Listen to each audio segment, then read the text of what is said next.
My name is Emma Donkin, and I am based in Northeast Ohio. I'm currently in Youngstown, so Okay. about an hour south of Cleveland.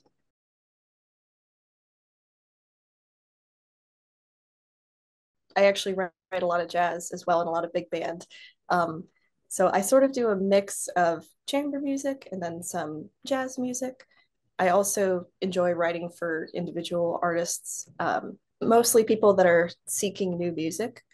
Um, And I feel like a lot of, percussionists, trombonists, that sort of thing, they're looking for new music pretty constantly, which is great. I guess when I say inventive, I'm really looking for new ways to interpret um, traditional ideas or traditional harmonies. Coming from a partial jazz background, I'm really drawn to extended harmonies and figuring out how I can voice different parts of a melody in a chamber context or in a context with multiple instruments. So, uh, really letting the ear lead and letting things evolve in an interesting way. So, yeah, I think that's more what I'm talking about when I'm talking about inventive. Just taking some traditional ideas and ideas about harmony that we may have and sort of turning them around and taking them in different directions than what might be expected.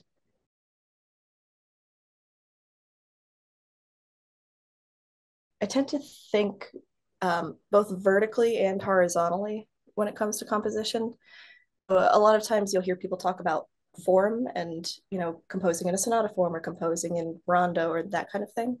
Um, and similar to the idea about harmony, that's something new that I've found where I've composed in those forms before, but I like to sort of divert expectations away from an established form like that. Taking an idea at the beginning, maybe developing it, um, and then taking it in a completely different direction. I don't necessarily think in terms of strict form. I think in terms of chunks of ideas and um, essentially how I can rework something that's been said in a slightly new way in this section and maybe in this section and that sort of thing. It's tricky to try to verbalize exactly what you mean because it comes through in the music, and to take something that is a piece of art that's auditory and may not have lyrics or words and try to distill it into something you can communicate to everybody, that's always a really fun challenge as well.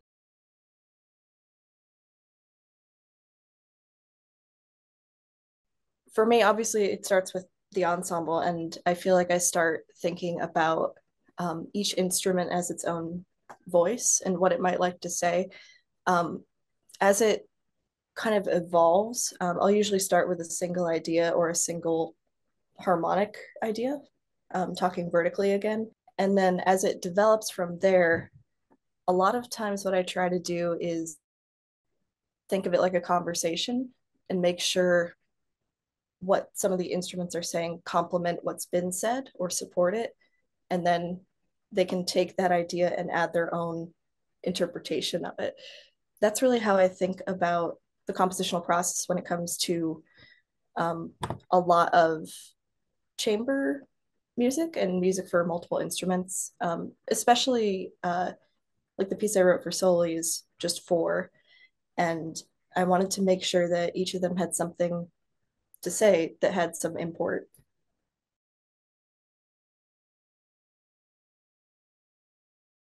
I actually had an opportunity to write for that specific ensemble. So it was the kind of thing where I had the chance to write for a group like that, and I wanted to make the most of it. So um, I wrote something for them, and then I kept finding groups that had that instrumentation, and just sort of got interested in it.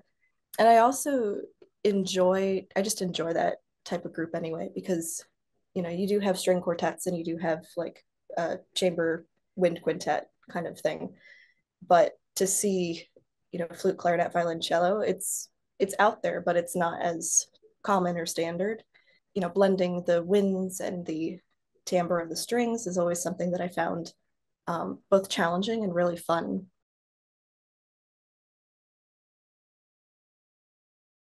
I wrote it for my siblings, and they're one of the best parts of my life. So I wanted to give them something. When we were little, the lighthouse keeper was a character that would constantly pop up in these stories, and he's kind of a curmudgeon, but he's got this good-natured ego, I would describe it as, where he doesn't necessarily recognize that ego and that seriousness that he carries himself with is actually pretty goofy. You know, he gets into a lot of slapstick scenarios. So I wanted to kind of convey that with the music. And then there's this really uh, somber, pretty cello section where we've had some interesting and fun, like sort of Celtic stuff beforehand, where it's serious, but it's not too serious. And then you have later in the piece a little bit more of the kind of quirky slapstick type of comedy music. Still intense, but there's definitely a little bit more quirkiness to it. And that section in the middle with the cello, in my head, it sort of combines the two, where maybe at this moment, this character is sort of reflecting and realizing, like, oh yeah, like this sense of myself that I had is maybe not a true representation of who I actually am as a character and as a person. That moment, it's also a little bit more somber. It's like in my head, it's a way to connect us siblings and the storyteller with the character as people.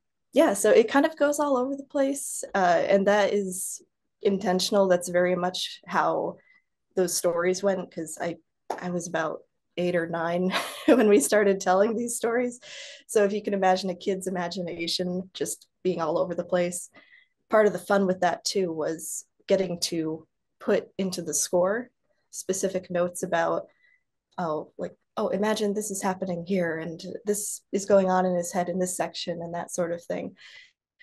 So for the players, there's a little bit of goofy insight as well. Yeah. So yeah.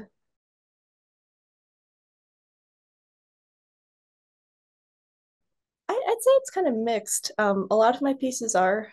I've also written pieces that are specifically narrative based, like for church and things like that, or a story that I'm inspired by. I feel like the other half is visual based. So I love being out in nature and camping and hiking and exploring and everything. And I feel like a lot of the pieces that I write are reflective of some beautiful vista I've seen, or some natural phenomenon, or something that's visually striking. It's sort of a mix of narrative and the stories that I find and want to interpret in a certain way, um, and then just being drawn to uh, visual visual media and visual uh, nature and phenomenon, things like that too.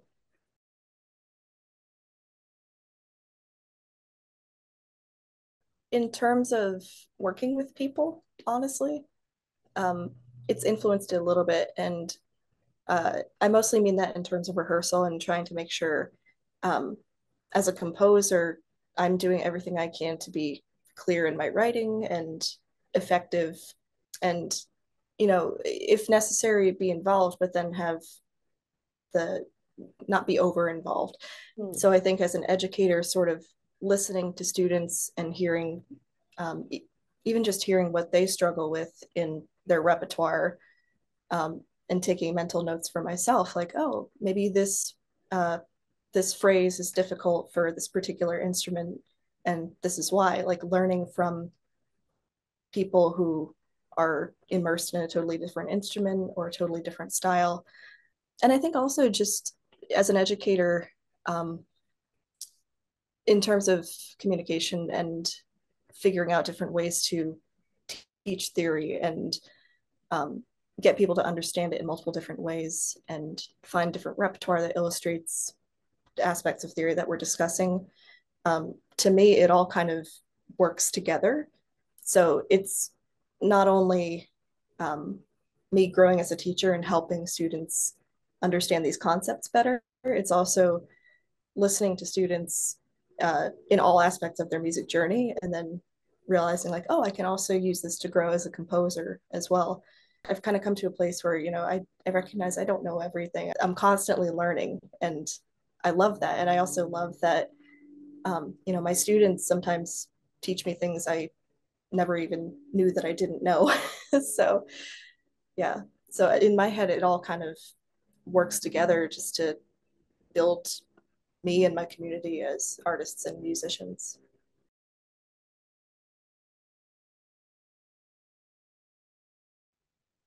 I feel like most of the people I've worked with have always been very enthusiastic and supportive, and I've just been very lucky to work with some really amazing people. Mostly when it comes to altering a piece, um, most of what I wind up doing is not necessarily changing ideas or changing structure, but changing either little notational things or changing idiomatic challenges. And usually to me, that doesn't wind up negatively impacting the overall vision. Like I said, I've been very lucky to work with a lot of really great people who um, have helped me, uh, either given me suggestions on how to make something a little more idiomatic for an instrument, or even make a little more sense to them notationally. I feel like I hold my ideas loosely enough that they can continue to evolve, and it doesn't, I'm not super rigid about it has to be exactly this way. I'm way more focused on the overall impact. And I recognize that playability is also going to affect the overall performance of the piece and everything.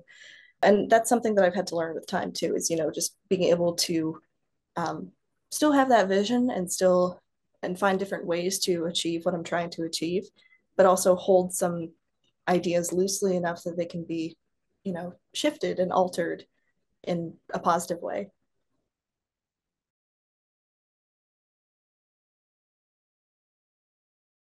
I've written for, it really started in grad school. I had a very good friend who was a trombonist, and she was great, great player, super positive, easy to work with. And um, that really pushed me to do more with brass. So I'd say probably like a trombone piano duo. I love trombone and jazz. I feel like every musician uh, has their own type of personality a little bit. Mm, Like there's a hmm. trombone type and a flute type, and it's not the same everywhere. Everybody's an individual. But I've always found myself really just enjoying the company of trombonists too. When it comes to composition and collaboration, it's also very important to me to have a good working relationship with people. So I think that also impacts how I view composing for a piece. Like I'm always thinking about the person on the other end of it, not just the music and the piece itself. So yeah, I'd say probably trombone, any form of jazz combo or big band, I really enjoy.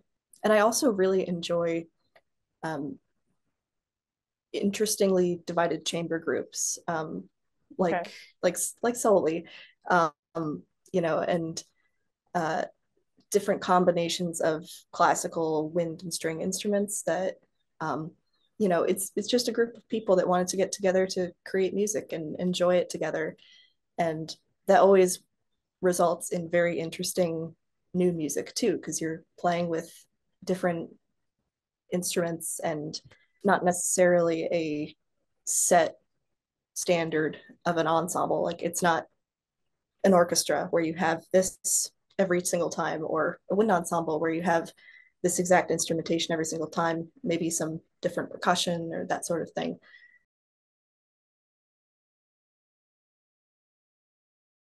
I feel like pianists tend to be, really driven, but also very isolated because we don't get the same type of ensemble exposure that a lot of other instruments do. And that's not a negative thing. It's just uh, most of the repertoire is, solo classical type of repertoire. It's both a blessing and a curse, and each instrument, it provides its own challenges and everything too. I'm definitely more introverted, so I was very lucky early on to have a lot of people in my life who kind of pushed me into different ensembles and pushed me to get involved with different people. Because, like I said, as a pianist, you do spend a lot of time by yourself. And I think it's important to be able to collaborate with other people. And it's just more fun too. So I think as a pianist, it's definitely impacted my like entire musical life. I feel like it's been a very positive thing. I use, my skills on the piano for teaching theory, and I get to use them in big band, and I, get to meet people through that skill. I feel very lucky to know the people that I do and to be able to do that. I also think it's influenced me compositionally because piano is so visual, and it's been immensely helpful sort of translating what I'm hearing in my brain to the keys themselves. I gave an example. There was a percussion and piano piece that I wrote some years ago. I wasn't even planning on writing that sort of instrumentation itself, but it only started because I was, playing around at the piano, and I started playing this groove essentially. And I was like, okay, what time signature is this in? And I realized it was a 6 plus a 7. I was like, oh, so that's like a 13. So, oh, what Oh, if I do this and do that and do that? And it just sort of evolved from there. It wasn't even like a conscious thing at the beginning. It was just because, I was messing around with my instrument, and because I was able to see the patterns and, watch and listen, and it's so tactile, I was able to sort of internalize that and then take that and extrapolate that out into a real piece with other musicians. Piano has definitely influenced me a lot in that way compositionally.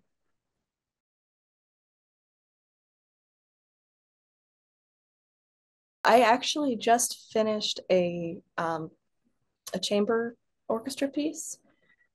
There's a fella who runs a chamber orchestra. I believe it's in Erie, Pennsylvania, so up north a little bit. And he's putting together a concert in the fall of uh, new music and composers from the Northeast Ohio, Pennsylvania area. I got connected to him through another friend from school, and he reached out to me and said, "Hey, would you like to write a piece for this concert? It doesn't have to be very long. It's sort of a mix of abilities for the orchestra. So there's people that have been playing for 25 years and people that have been playing for a couple years. So that was also a very interesting challenge, because I wanted to write something that was playable for all levels, um, but also something that was still interesting and fun and harmonic. And I wound up writing um, essentially like a slow psalm. My faith is important to me as a composer too, so I was able to sort of work some of those ideas in, and I borrowed a little bit from a very old hymn and reworked it in a new way, harmonically and linearly. Yeah, so that I just finished that this week. So I'm going through the process of talking with the conductor, making sure everything is playable, and hopefully that'll get played in the fall. And very excited about it. Shout out to Soli. It's been great, talking with them and working with them, and I'm really excited to hear their take on the piece. And I enjoy all the stuff they're doing.